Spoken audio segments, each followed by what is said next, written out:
Lisa Linton sort son tout premier livre. D'origine suédoise, Madame Linton occupe le poste de directrice des commandites et événements pour Gestev.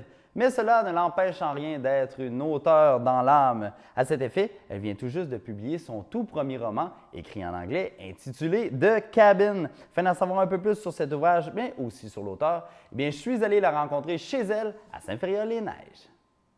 Alors, bonjour, Madame Linton, ça va bien? Oui, merci. Bonjour. Vous êtes une résidente de la Côte-de-Beaupré? Oui, depuis 1999. Fière habitante ici à Saint-Féréol-les-Neiges. C'est ça, on vous connaît surtout pour votre poste chez Gestev à titre de directrice des commandites et d'événements. Mais c'est ça, toute votre histoire ici depuis votre arrivée a commencé avec un stage chez Gestev. Exact. Je suis venue avec un stage mon dernière année dans une école en Suède. Je suis venue ici pour un stage de 3 mois. Et je suis tombée en amour, pas juste avec l'entreprise de Gestev, mais avec la Côte-de-Beaupré et également avec Patrice. Alors, j'ai décidé pour rester. Et depuis, mais Gestev est dans ma vie.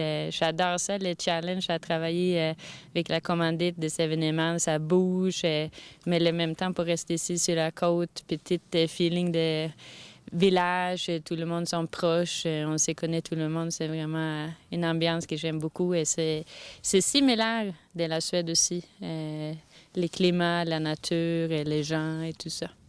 Donc, vous êtes tombé en amour avec la région. Oui, exact, c'est bien dit. C'est ça, on est ici chez vous à Saint-Féréol-les-Neiges, puis en même temps, vous avez une petite ferme ici. Donc, avec votre poste à Gestev, la petite ferme ici, vous avez eu le temps de penser à écrire un livre. Oui. Je ne croyais pas, mais j'ai lu beaucoup. J'ai toujours lu beaucoup et j'aime ça. Et dans mon travail, tant être avec les gestions d'événements, mais j'écris aussi beaucoup dans mon travail. Et à un moment donné, je suis restée prise dans un aéroport et je commençais pour écrire une histoire parce que je voulais décrocher le travail. Et j'écris et ça coulait quelques mois plus tard, mais c'est venu un livre. C'est vraiment... Ouais, non, ça arrive tout seul. Est-ce que vous l'auriez cru qu'un jour, vous pourriez arriver à avoir un roman tangible là, dans vos mains, une œuvre concrète? Je sais pas. On a toujours des rêves. Une journée, je rêvais pour avoir des chevaux et là, j'en ai 3. Et là, j'écris, c'est venu un livre. Et je pense que les surprises pour moi, c'est que ça allait assez rapide et très facile sans avoir d'angoisse ou pas trouver mes mots ou quelque chose comme ça. C'est plus ça qui me surprend. Mais c'est une sensation assez haute à couler tous ces mots-là et après savoir les produits finaux, c'était fun. Là, vous l'avez dans vos mains, votre livre, montrez-nous-le. Ça s'appelle The Cabin. C'est écrit en anglais, évidemment, parce que c'est plus facile pour vous. Ça parle de quoi exactement? Mais j'écris en anglais parce que, comme vous pouvez attendre, mon français n'est pas parfait encore. Très bien votre français. Et en écrit, c'est encore pire. Vous pouvez demander à mes collègues, ils le savent. Mais en anglais, j'écris très bien. Et les nuances, pour rencontrer une histoire, l'humour, l'amour, et tout ça, c'est plus facile pour moi. Et ça me donne aussi la chance à partager avec toute ma famille qu'est-ce que j'avais écrit parce que ma famille, parents d'amis en Suède peuvent le lire et aussi mes amis, collègues ici au Canada peuvent le lire également. Et après ça, j'ai décidé pour écrire un livre qui se passe en Norvège parce que c'est un pays qui est à côté de la Suède, mais c'est pas chez moi. Alors, ça m'a donné peut-être une fenêtre à écrire des choses que je connais pas et vraiment prendre des morceaux de chaque place que je vais citer partout et créer un genre de fiction, c'est ça.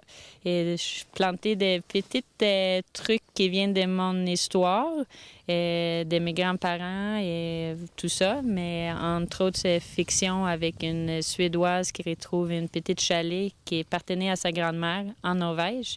Et quand il visite cette chalet-là, mais ça se passe des choses dans le village. Il trouve aussi les livres personnels de sa grand-mère. Il commence pour comprendre que sa grand-mère avait un rôle spécial là-bas et que ça avait aussi arrivé quelque chose dans le passé. Alors, l'histoire est dans 2 temps. Un qui se passe autour de la Deuxième Guerre mondiale et un dans les temps modernes avec un peu d'amour, un peu de meurtre et un peu d'histoire scandinave.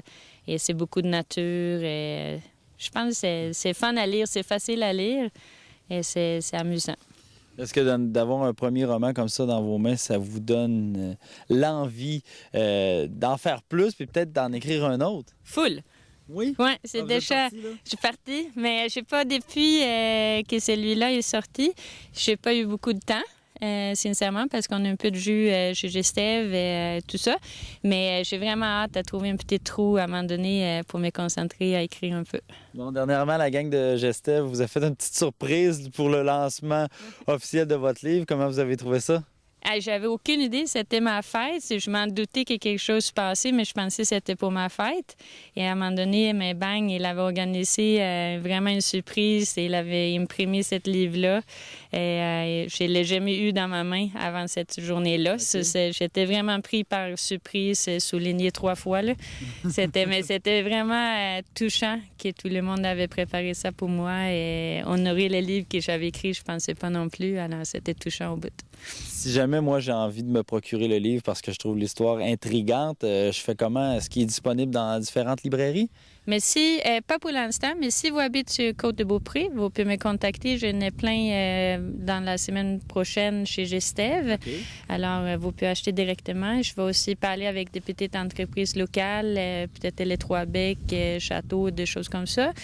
Et si vous habitez loin, mais vous pouvez aller sur le site web lulu.com, lulu.com, et vous faites le mot de cabine et vous pouvez le trouver, c'est 10 $. Merci beaucoup. Merci à vous.